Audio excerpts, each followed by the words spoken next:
Drones are the future. This is a drone war, really. Это рабочая лошадка этой войны. This is the workhorse of this war. When one soldier sitting 2 kilometers away flies one drone into the sky, it performs the function of a whole reconnaissance company. Our present for Russia. A winter's night on the Ukrainian front line.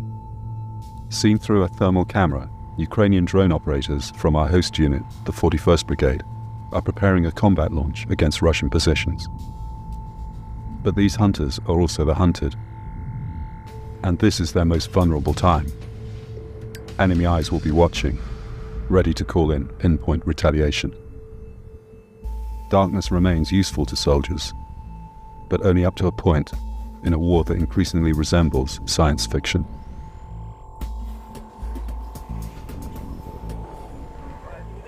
The signature weapon of the Ukraine war is undoubtedly the drone. It's said that at any one time there might be as many as 10,000 drones in the air over the extended front line. And we're here in perhaps the most hotly contested drone warfare sector. You can perhaps hear the artillery in the background. Throughout history, military success has gone hand in hand with technological innovation. Today, another relatively new weapon has come to dominate the battlefield here in Ukraine, changing the face of war forever. That weapon is the drone. A drone is a guided aircraft without an onboard pilot. They're sometimes called unmanned aerial vehicles, or UAVs. But let's just call them drones. In the war above Ukraine, drones come in all shapes and sizes and perform a number of different roles, like the giant Turkish-designed Bayraktar that helped stem the initial Russian invasion, the Iranian Shahed suicide drones that have been launched in waves against Ukrainian cities, or the Chinese-made Mavic 3 recreational drones, which you can hold in the palm of your hand and have been adapted by both sides to hunt and kill. Military adaptations of these civilian models, which cost less than £2,000, can destroy a main battle tank worth many millions.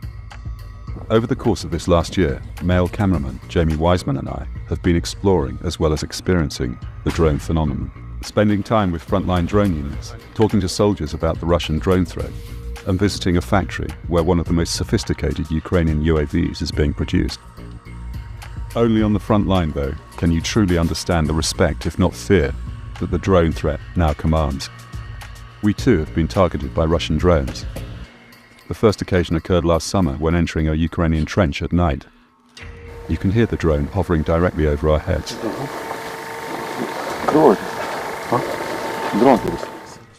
The next day, Russian drones were spotting for their artillery as we left the front line under shell fire. We were lucky. Since then, the importance of drone warfare has only increased. The numbers that are being deployed by both sides at any one time are extraordinary. In this film, we will consider where the technology race between military drones might be heading. We're already witnessing drones fighting drones, and soldiers surrendering to the machines. Could the development of artificial intelligence and machine learning see humans largely replaced on the battlefield? Or are we about to enter an even more dystopian era in which clever AI drones can, quite independent of human control, identify, pursue, and kill enemy soldiers? But first, let's examine how we got this far. By the start of World War I, European militaries had recognized the potential usefulness of manned flight.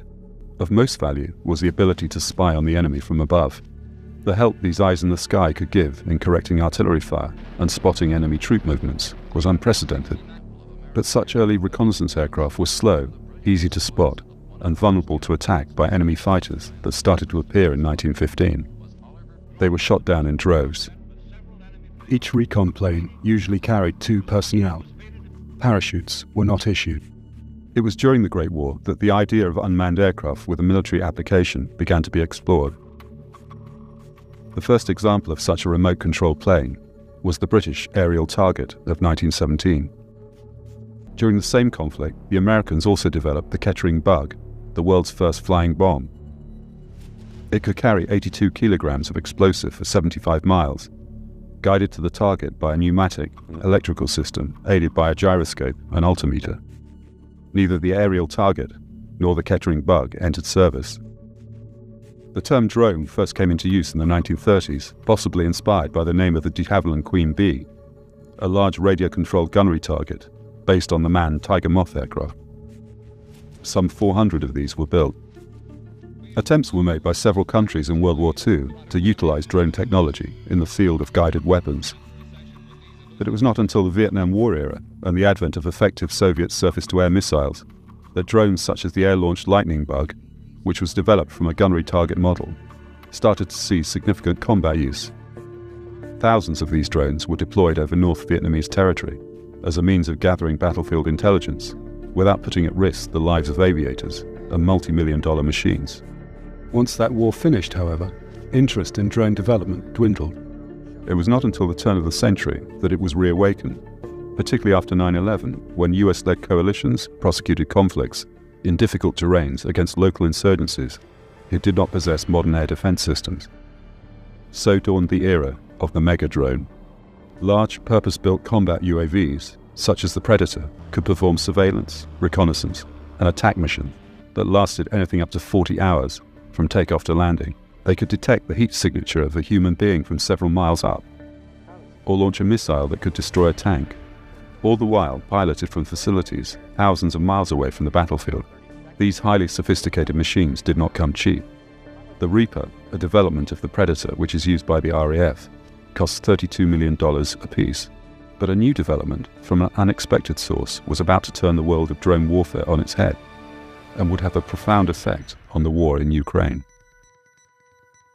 The last 2 decades have seen the emergence of a recreational and commercial drone market that is now worth tens of billions of pounds. Small, mass-produced radio-controlled UAVs equipped with live-stream video cameras can be bought on the high street or online for as little as a few £100s. They are simple enough to be flown by a child. They were designed with fun or civilian business in mind. One company dominates this industry. DJI Technology Company was founded in China in 2006. By 2021, DJI had cornered more than 70% of the global drone market. By market share, it had become the Apple or Microsoft of drones. But long before then, both Russia and Ukraine realized that DJI's range of civilian drones could be adapted for military purposes. This is recent footage of a DJI Agras drone, which was designed for agricultural purposes and is able to lift 120 kilograms. Here it is practicing the evacuation of a wounded Russian soldier from a minefield. But there is another much smaller DJI model that has become the iconic weapon of this Ukrainian war, and that is the Mavic, a quadcopter that retails in the UK for less than £2,000. The Mavic is mostly used on the Ukraine battlefield for reconnaissance work. Here, a Mavic variant is being launched on a surveillance mission by a soldier from the Mail's recent host unit, the 41st Brigade.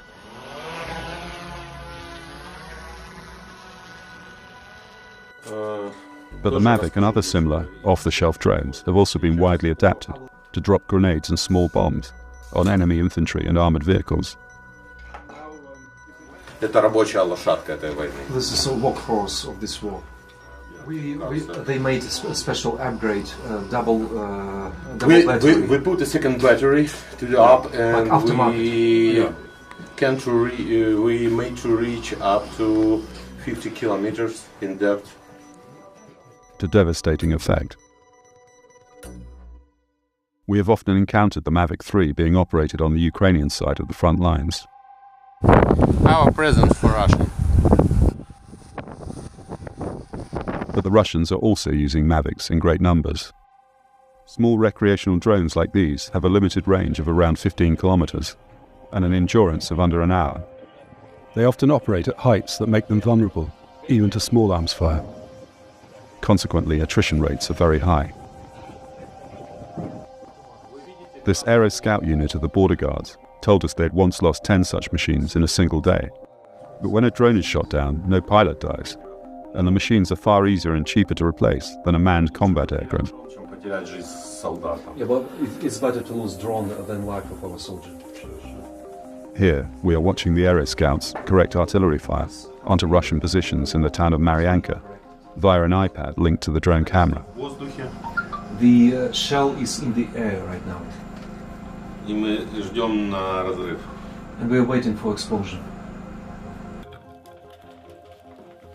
This is another of the drones in the Aero Scout's arsenal. It is a homemade kamikaze model with an RPG warhead, ratcheted by plastic tape to a Mavic-type machine.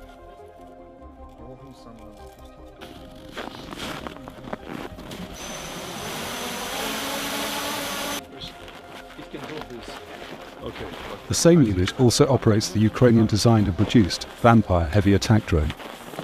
It is big and powerful enough to carry and drop an anti-tank mine repurposed as a bomb.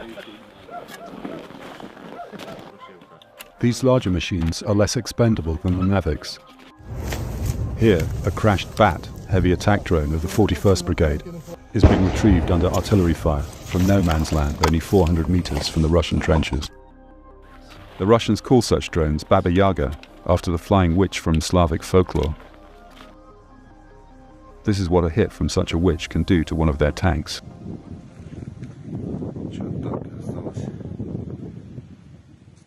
But there is a more recent drone development that has taken this war to another terrifying dimension.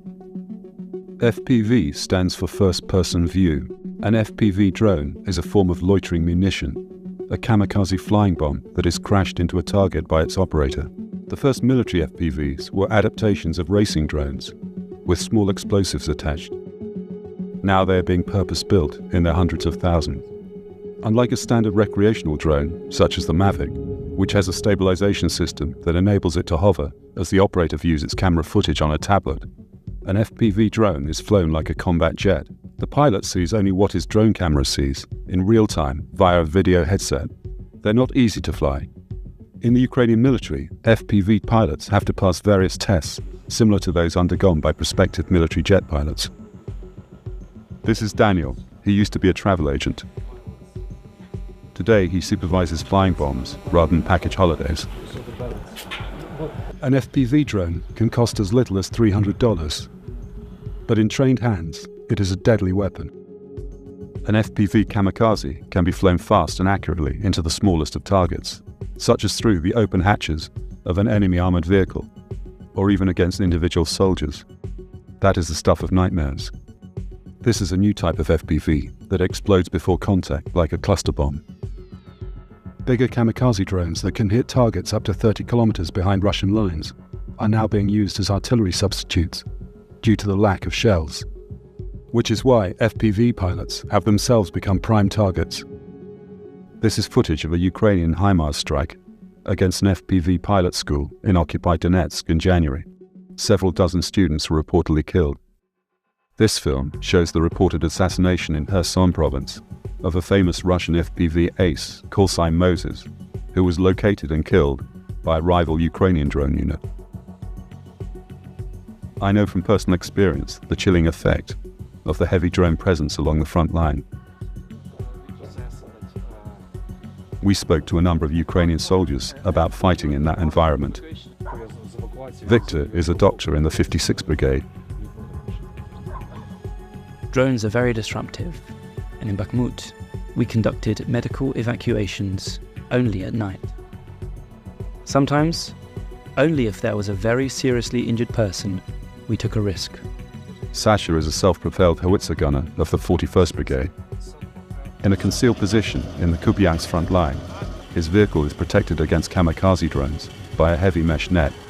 Drones remain the greatest threat to his survival. Drones are the future. This is a drone war, really. Previously, a tank was the main fighting fist that broke through defences. Now, tanks are only used as artillery.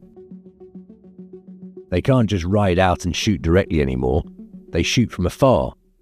Because a drone costing only $1,000 will fly, immobilise the tank, and then a second one will finish it off. That's it.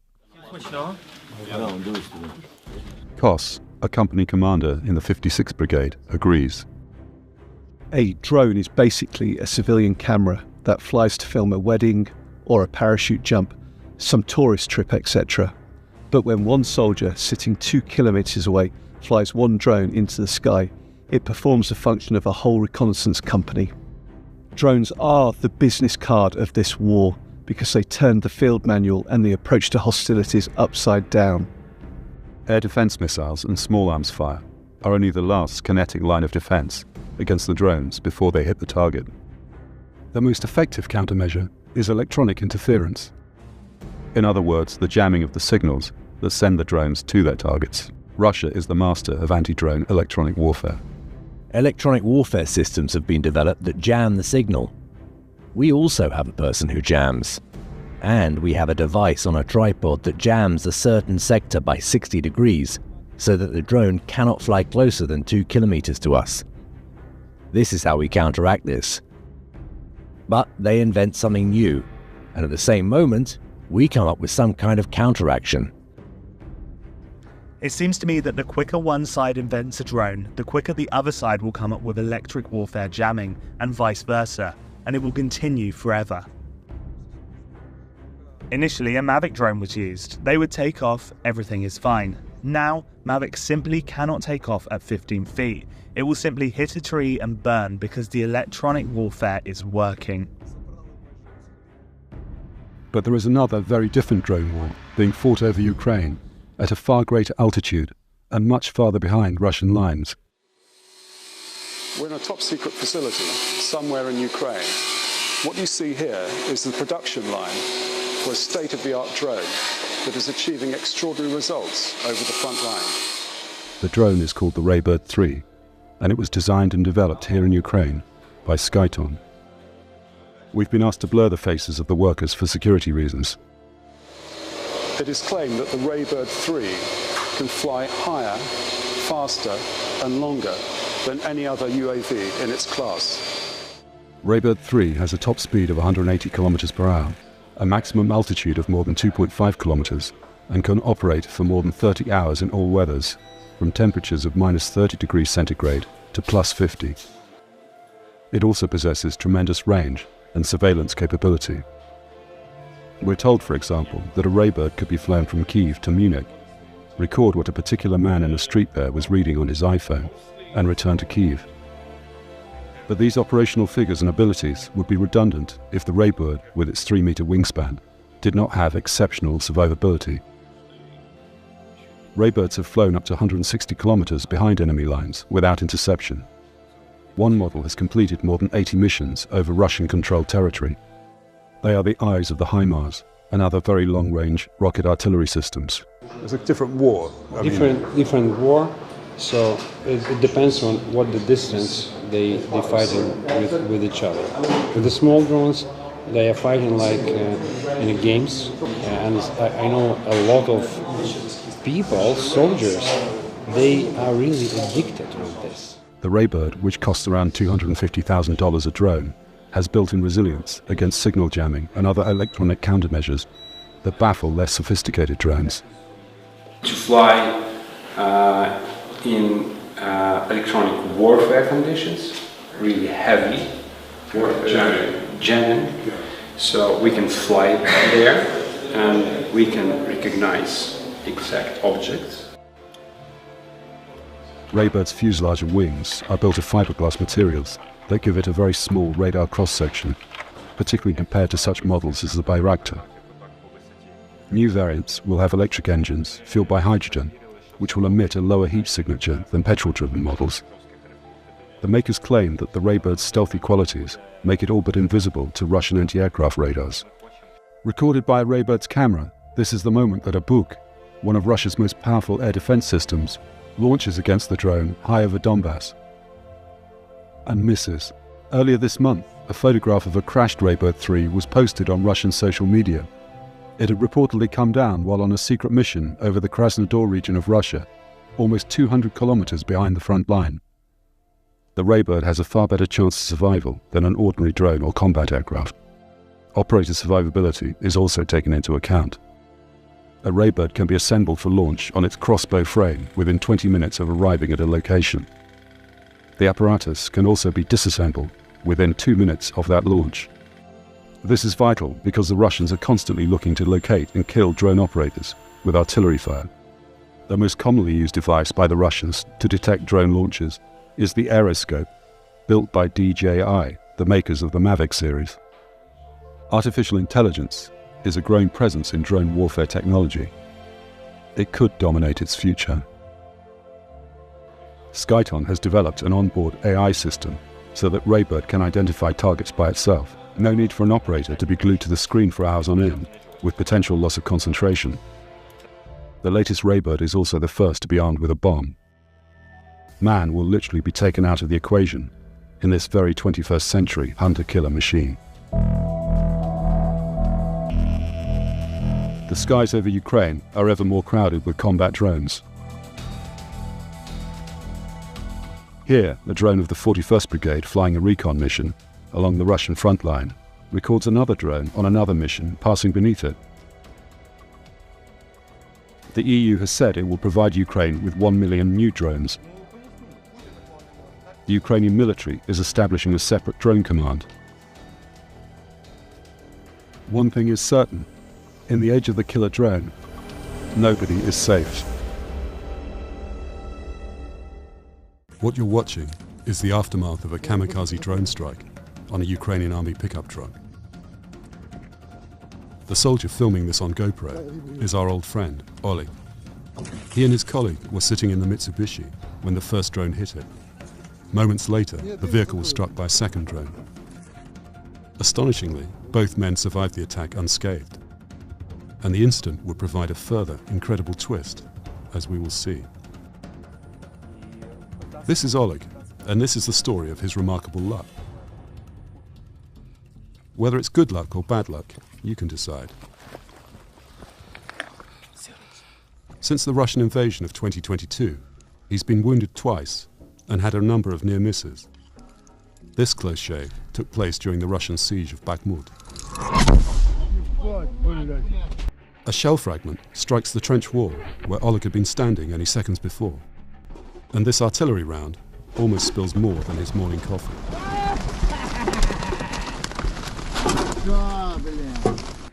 We first met Oleg the day after he was released from hospital, having lost part of his ear to shrapnel. He took us to the town of Chasiv Yar near Bakhmut, which was under shell fire at the time.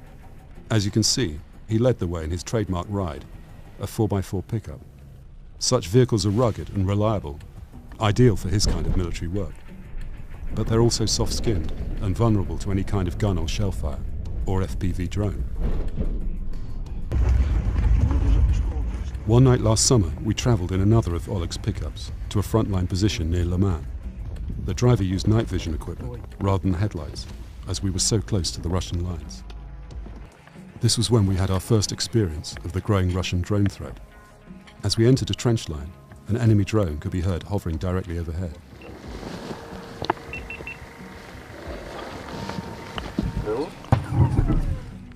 The following morning, as we left the trench, Russian drones were out again, spotting for their artillery. Oleg had hidden his truck inside a thicket. For a horrible moment, we thought we would be stuck there. Since then, the threat posed by Russian FPV kamikaze drones has increased dramatically. They are changing the face of warfare. Not even a main battle tank is safe, let alone a pickup truck. But while driving in a vehicle, you cannot see or hear a drone approach, let alone one as fast as a kamikaze FPV. On the fateful day, Oleg was using a Mitsubishi L200. Like several of his other trucks, it had been donated from the UK and was a right-hand drive model. In Britain, Mitsubishi markets this pickup as being just at home on a surf beach as a construction site. What they don't say, because perhaps they don't know, is the L200 has an astounding ability to absorb battle damage, as Oleg was about to find out.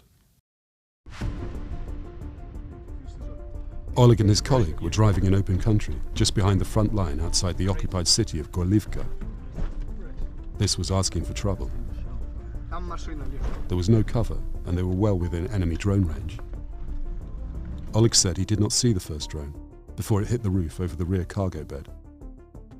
The explosion blew off the hardtop and filled the cab with broken glass and shrapnel. Oleg and his colleague were both wearing body armor and helmets. That's what saved them. They bailed out of the truck in time to see the second kamikaze drone, just before it hit their rear bumper, here, and exploded. The two soldiers lay low for half an hour before approaching the wrecked Mitsubishi. They knew they were in serious trouble. Russian FPV drones can also target individual soldiers, and they were a long way from safety. What to do? Now, let's watch the video to its conclusion.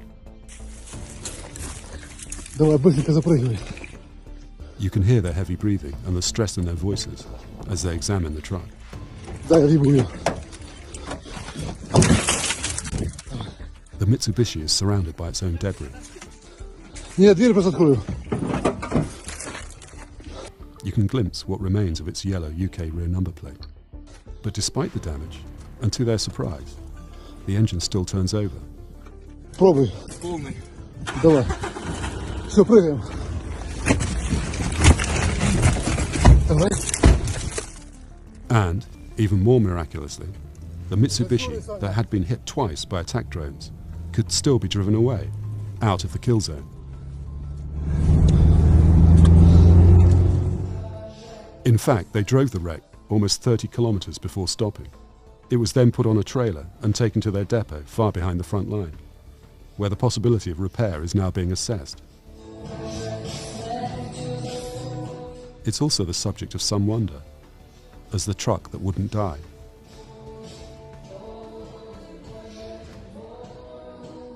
An Oleg? Lucky or unlucky, you decide.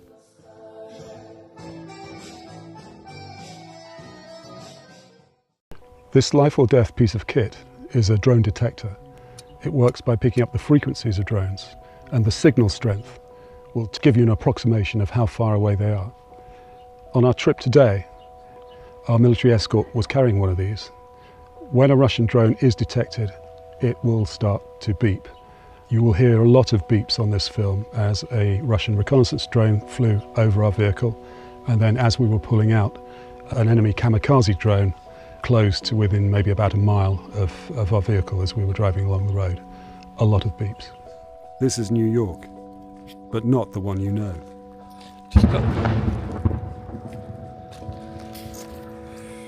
This is New York, Ukraine.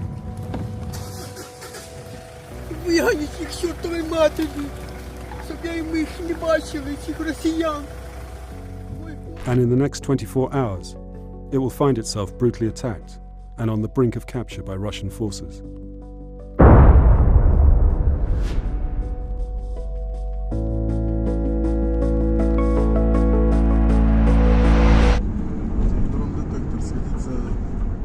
It's 6:15 on a midsummer morning, and we're speeding east into the rising sun with a Ukrainian Special Reconnaissance Unit towards a small city in Donetsk Oblast that shares its name with America's Big Apple. The soundtrack to our New York journey is not provided by Sinatra, but the frantic warning beeps of a little black box. The sky is clear, save for a three-quarter moon, and the Russian target acquisition drone that is closing in on our vehicles. We're a mouse under a hawk. My palms are sweating. We don't know it yet, but we're entering Ukraine's Little Apple, only hours before the Russians break through nearby Ukrainian lines and reach the city limits. Situated no more than 2 miles from no man's land, with Russian drones and artillery scouring the city and surrounding countryside, New York has become a very dangerous place to visit. With only a few hundred of the 10,000 pre-war population left here, perhaps we will be the last Western journalists to see the town as it is right now. The Russians are attempting to take the larger town of Toretsk, only 5 miles to the north.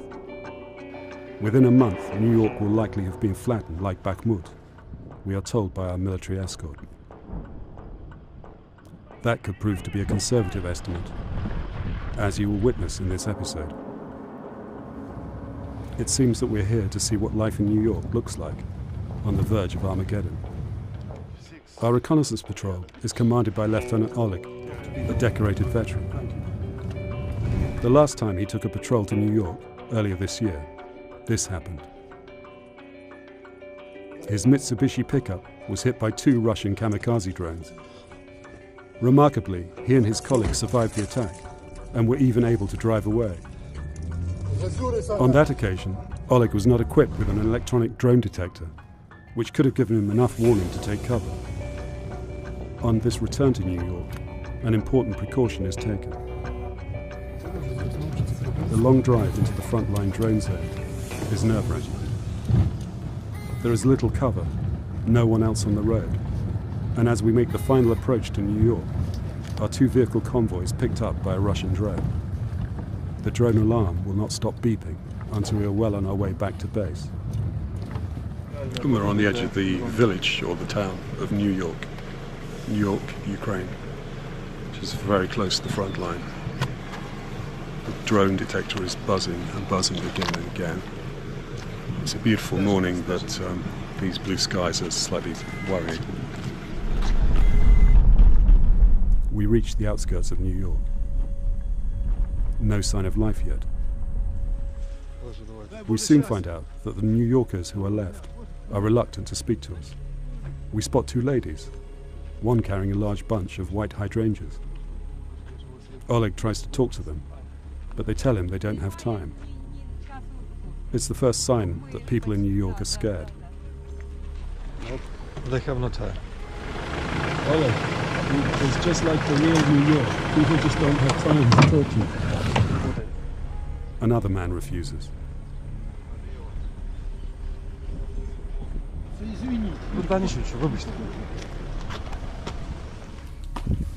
I guess the last thing that the residents want is for a military presence in their town, because you know what that will bring. So everybody we've tried to speak to so far in New York has they're either too busy or they have something else to do and they can't stop. I can't really blame them. But then we come across 77-year-old Valentina as she walks along the lane. She burst into tears when we stopped to talk. She is defiant, but has had just about enough of the pressure of living in besieged New York. Дай Бог вам здоров'я, хлопці, щоб мир у нас був.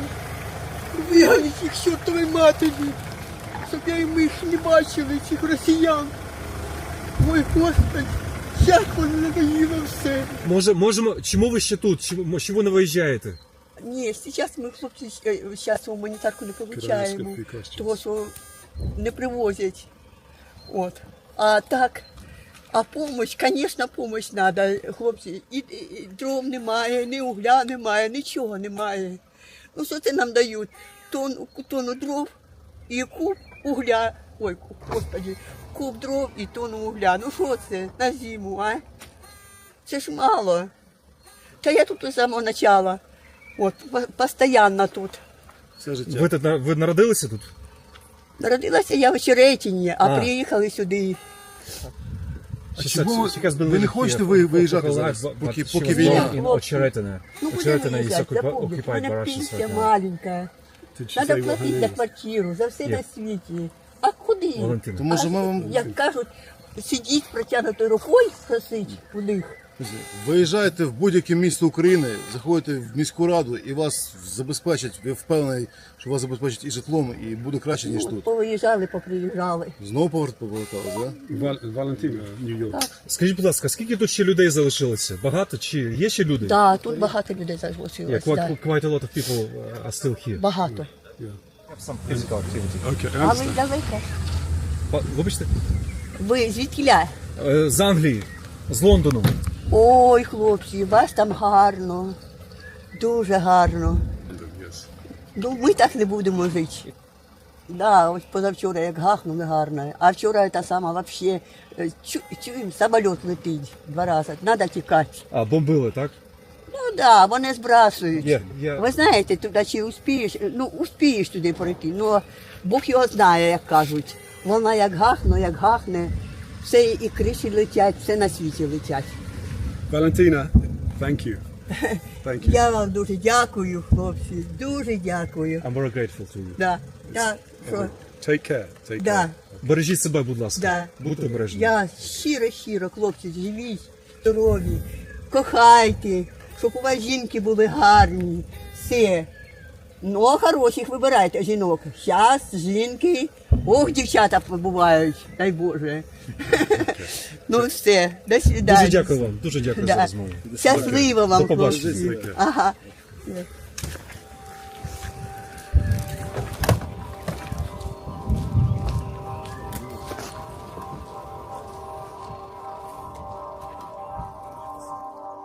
We head downtown to the city hall.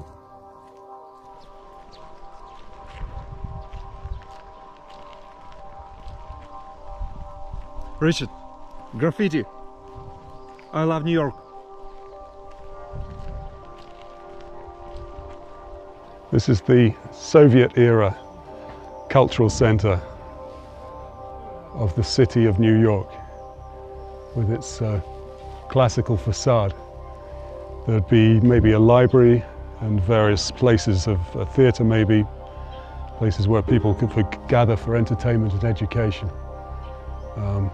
Obviously, that's all ended. You can hear what I guess is Touretsk just up the road being hammered by the Russian artillery.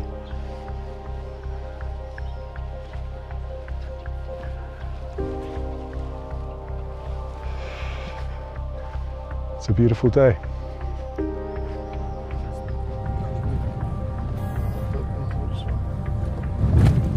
We cross the Sloviansk to Donetsk railway track. Here is the New York police headquarters. And New York wouldn't be New York without a deli.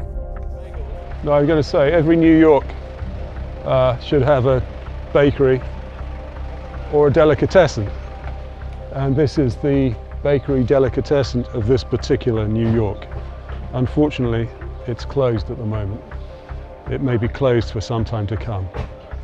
There's a lot of artillery in the background, but it certainly looks delicious. So this is Freedom Street, New York. It's quite a short road, but there are people on it. Not everybody is prepared to talk to us. There's quite a lot of understandable nervousness about the situation and the military being here. But here we are. Sitting on a bench in a small square of boarded up shops, we find Luba. She claims to be 39 years old. I'm not so sure, but living here in New York at this time would age anyone.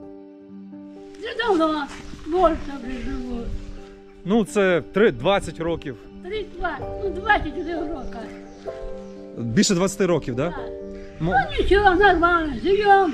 Тікаємо, в хату сидимо, купляємо. It's more or less fine. Good for you. Do you have family here? Чого, є, ну їхали. Не хочу виїжджати, в свою родину. Україна, ми тут живемо, не хочемо виїжджати. Ну, дом у нас, квартира, і ми живемо тут. Люди роблять тут виновні, сторож, охранники. Завод, люди поганяли, вигнали з заводу, закрили, все. And could I ask a very rude question for a British person? How old are you, Luba? 39. Що? 39. Вроде мені день рождения було. 39 років вам? Так. Ну, апреля, 20 апреля. Було мені день рождения. Okay. Luba, thank you. Дякую за вам за розмову. І вам спасибо. Бережіть себе. Не так бережемо. Бог нам дає. На все добре. Nearby we meet Asan, thin and unkempt. He accepts a military ration pack from the soldiers and complains that he and others in New York have been abandoned. So what is it like to live in New York at this time? Скажіть, будь ласка, як зараз вам тут живеться, як ви виживаєте? Та нічого хорошого, плохо очень. Нічого хорошого. Капець. А чому ви не евакуюєтеся? А чим? Ніхто не забирає. Хто нас буде евакуювати? Кому воно треба? Хто буде приїжджати забирати нас? Ну, а на попутках якось виїхати, в якийсь центр? Денег нету. Ні, просто на попутках, от військових попросити. Та. З волонтерами зв'язатися. Хто согласиться, ви чого? Чому? Ніхто не соглашається. Так, я сколько вам пробовал. Так, кому оно надо? Если бы я возможно, то что я с удовольствием, если бы найти там более нормальные условия, а не вот эта херня вот это. What date the big factory closed? Только брат бы был бы, лишь бы не тут. Мне вот это, вы думаете, мне сильно вот это надо, мне вот это говно, оно мне нафиг не надо, мне 300 лет. Оно тут уже ничего хорошего не будет никогда. This is Garden Street, New York. Before Stalin, it had a German name, Gartenstrasse.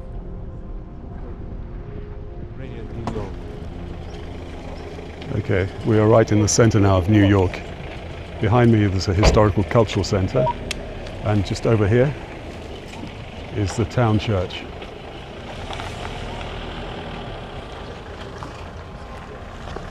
The situation is a little tense because we have a Russian UAV overhead, a surveillance UAV.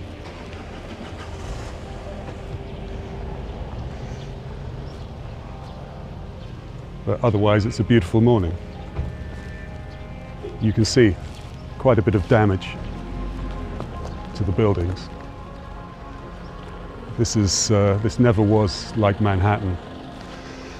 It's a small rural town of a few thousand people. There are some civilians still left here. But it's right on a hot front line next to the larger town of Toretsk, which is currently under attack by the Russians. Ground assault as well as air assault. You can hear the artillery in the background.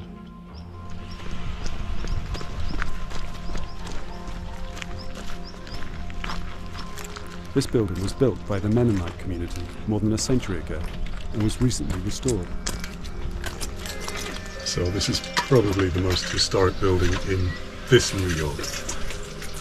The equivalent of the Empire State.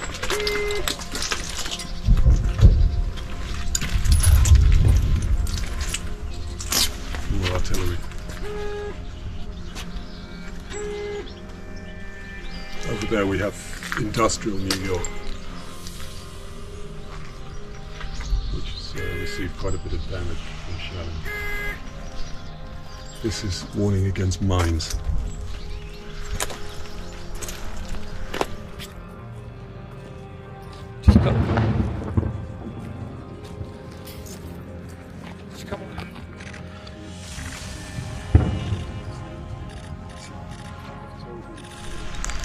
This piece of graffiti reads, peace to you.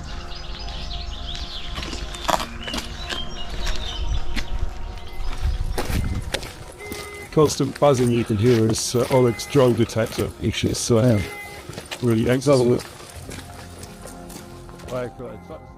The Big Apple has a number of famous churches, such as St. Patrick's Cathedral. New York and Donetsk has only one that we could find. Okay, well we're now outside the main church, perhaps the only church in New York, which is behind us. It's the Holy Spiritual Temple. It seems largely intact, although the windows in one of the towers have been blown out. And there's obviously been quite a bit of shelling inside the town here.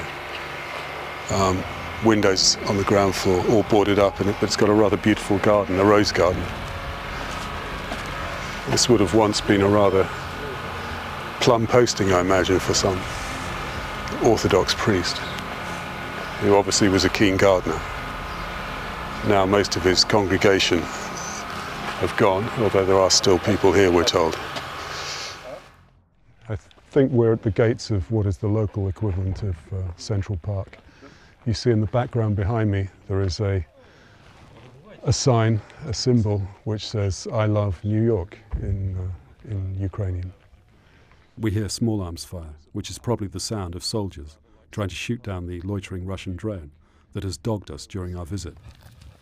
As we return to the German house, the church clock is striking the quarter hour, competing with the artillery.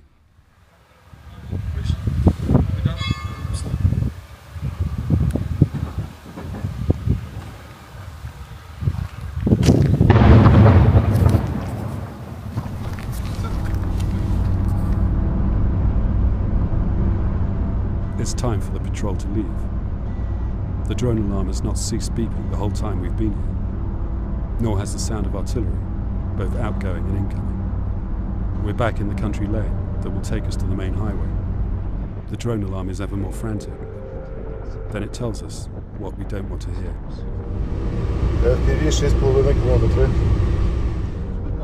The protocol in these situations is straightforward.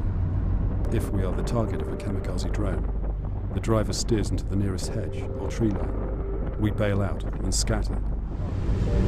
FPV 3,5 кілометри від нас. But the kamikaze doesn't get any closer. We reach the empty highway and turn for home, still 20 kilometers without cover away. Shamefully, I'm grateful when a military vehicle passes us going the other way. Better they are targets than us.